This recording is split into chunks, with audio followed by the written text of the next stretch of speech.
Meu grande problema não é passar no Enem. Eu passei. O problema é como é que eu supero o Enem. Como é que eu saio desse limbo que é passo no Enem e eu sou reprovado numa prova objetiva de magistratura. Por exemplo, no domingo passado, né, dia 20 de julho, nós tivemos o TJ do Ceará, prova da magistratura do Ceará.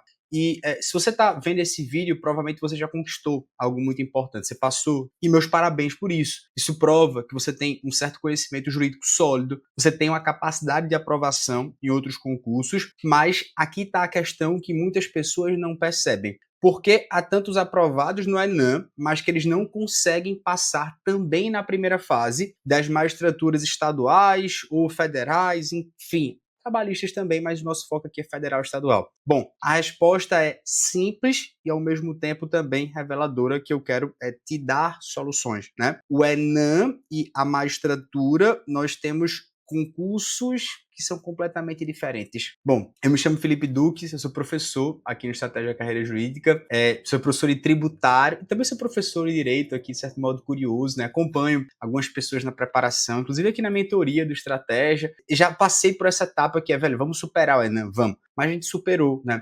E agora muda um pouco, né? Como assim, professor? Quais são as principais diferenças? Bom, o primeiro ponto é bem óbvio, né? Mas eu quero propor soluções. É que o Enem, ele tem 80 questões, né? Enquanto as magistraturas têm 100. Ah, professor, então são só 20%, né, para mudar. Não, você sabe que você precisa acertar ali 70% da prova do Enem, né, que vai dar ali mais ou menos umas 56, né? 56. Eu parei para fazer minha matemática aqui, né? A forma como é cobrado, ela tem algumas diferenças.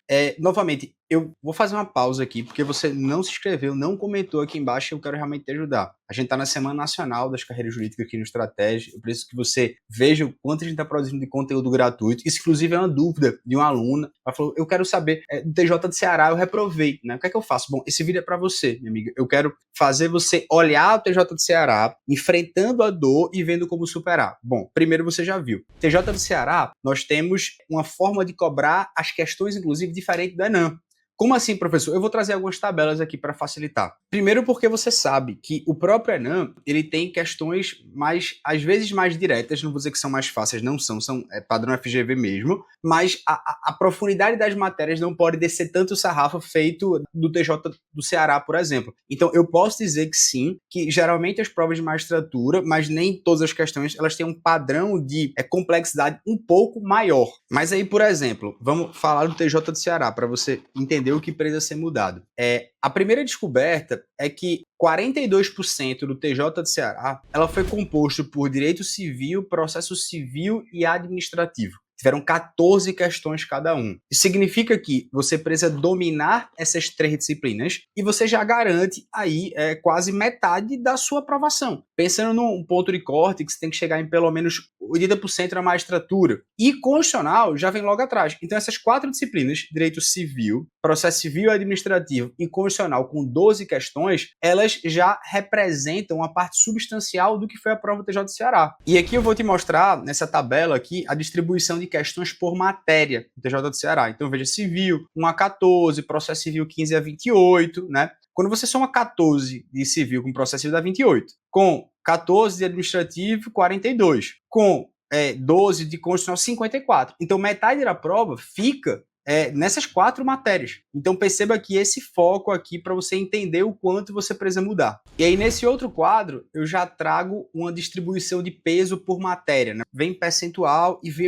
a prioridade conforme a quantidade de questões. Professor, por que isso aqui é importante? Porque eu quero que você veja a prova do TJ do Ceará e imagine se o seu quadro horário tem refletido essa distribuição. Se você tem dado razão a essas matérias. Professor, isso aqui é totalmente coerente? Não. Porque o mais coerente para que você supere a primeira fase é que você decodifique os erros também. Que você pegue os erros do TJ do Ceará e, de alguma maneira, olhe, vamos dizer assim, todas as matérias e veja se você errou, qual foi o tema que você errou e se você estudou ou não esse tema. Porque você vai criar uma certa afinidade com o erro, descobrir assim, eu estou errando porque eu não sei, primeira hipótese. Segunda hipótese, porque eu estudei, mas eu esqueci, então foi um erro de revisão. Ou terceiro ponto, eu fiquei em dúvida entre duas, eu estava com certa fragilidade. Então, isso aqui é importante, mas o mais importante mesmo, além do que eu vou te apresentar, é que você olhe individualmente qual foi o grau de erro. Porque se o grau de erro foi eu não sabia o assunto, significa que faltou uma estratégia para estudar esses assuntos.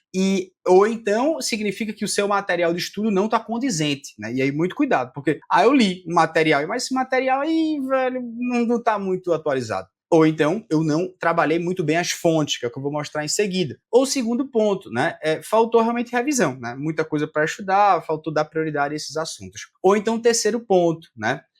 Eu literalmente fiquei nervosa e na hora da prova aconteceu isso, professor. Então, esse as 3 formas de você decodificar esse erro e saber de maneira individual o que é mais importante e como é que a gente dá a volta por cima, beleza? Outra coisa, como é que foi o grau de cobrança no TJ do Ceará? Veja, eu vou te mostrar essa tabela aqui para você perceber que 45% da prova foi jurisprudência, 44% da prova foi lei seca, 11% da prova foi doutrina. Então, eu preciso que você veja se o teu diagnóstico ele está condizente com essa ideia da jurisprudência. Você tem dado esse peso. E para a lei seca também, porque você viu que cai na prova do TJ do Ceará. Se você ficar adiando esse estudo da jurisprudência e da lei seca, sem dar uma velocidade, sem dar fazer, digamos assim, essa ideia da prioridade, você vai continuar errando em todas as provas. Pode vir qualquer TJ, tá? Não vai adiantar, você vai continuar errando. E aí, por exemplo, lembra daquela ideia do diagnóstico por matéria? Pronto. Então vamos aqui. Direito civil, tem todos esses temas aqui. Passou direito civil, tem direito processual civil, mas aí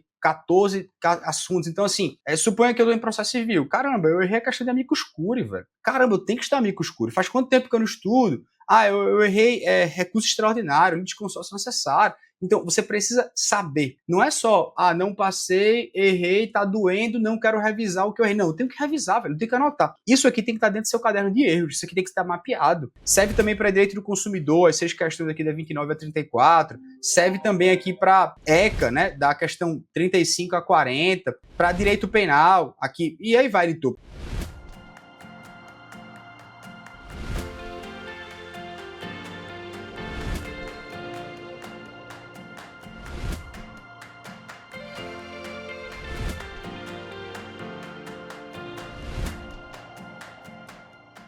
Eu fiz isso aqui, estou te entregando, tá? Para que você tenha uma noção. E aí você veja a predominância desses assuntos por jurisprudência, tá aqui. A predominância desse estudo por lei seca, tá aqui. Doutrina. Veja, isso é o que nós fazemos, e volto para mim, no estratégia. A gente, quando vai elaborar o livro digital interativo e tributário, a gente percebe cada questão, a gente vê como é cobrado e a gente vai mudando a nossa forma de estudar o conteúdo para que seja. Não tem como o meu LDI, livro digital interativo e tributário, não refletir jurisprudência e lei seca, velho, porque tá caindo muito. Tu acha que eu vou ficar perdendo muito meu tempo com doutrina contigo? Vou pegar algumas coisas que são importantes para você estruturar. Raciocínio, vai chegar na prova discursiva, vai chegar na prova oral. Mas essa é a lógica. Então perceba, tá? Chegando em resumo, o que é que você precisa fazer? Velho, você precisa decodificar os erros. Eu posso propor algumas soluções aqui, né? E eu vou deixar essas soluções aqui mais como sugestão. Como assim, professor?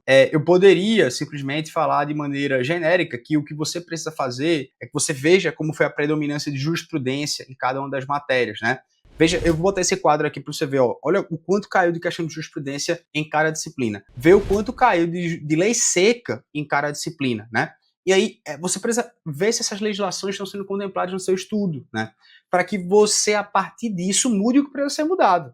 Eu posso, professor, dar uma ideia de cronograma, o que é que eu faria? Eu posso, mas esse cronograma ele vai ser um pouco genérico. O que é que eu faria? O que é que eu mudaria? Bom, eu teria um tempo, uma matéria autônoma, tanto de jurisprudência como de lei seca. Está muito claro. Porque é possível que jurisprudência ou lei seca tenha te traído e tenha te impedido de passar na prova do TJ Ceará. Isso serve para qualquer pessoa que está no limbo, que passa no ENAM, mas não passa na magistratura. Talvez tenha seguido grande parte disso aqui, né? Bom, eu espero que você tenha crescido, aprendido, ou visto uma solução, ou tenha feito você raciocinar, refletir que é a esperança, porque é isso que eu faço, né? Eu gosto de trazer luz aos alunos e gosto que você passe e que você seja aprovada também, minha amiga. Tá aqui todo o meu trabalho, né, de estudo dessa prova para que você supere essa barreira, passa na primeira fase. Fala, professor, eu passei toda a discursiva, como é que eu estudo para sentença? Professor, eu tô na prova oral, massa, velho. E você vai mandar mensagem para mim, professor, passei, né? Eu vou estar muito orgulhoso e feliz, né? Por de alguma maneira ter contribuído, nem que seja, vai lá, vai que dá, beleza? Grande abraço, fica com Deus. Comenta aí o que você achou e fica com Deus e continue estudando, tá? De verdade, dá certo.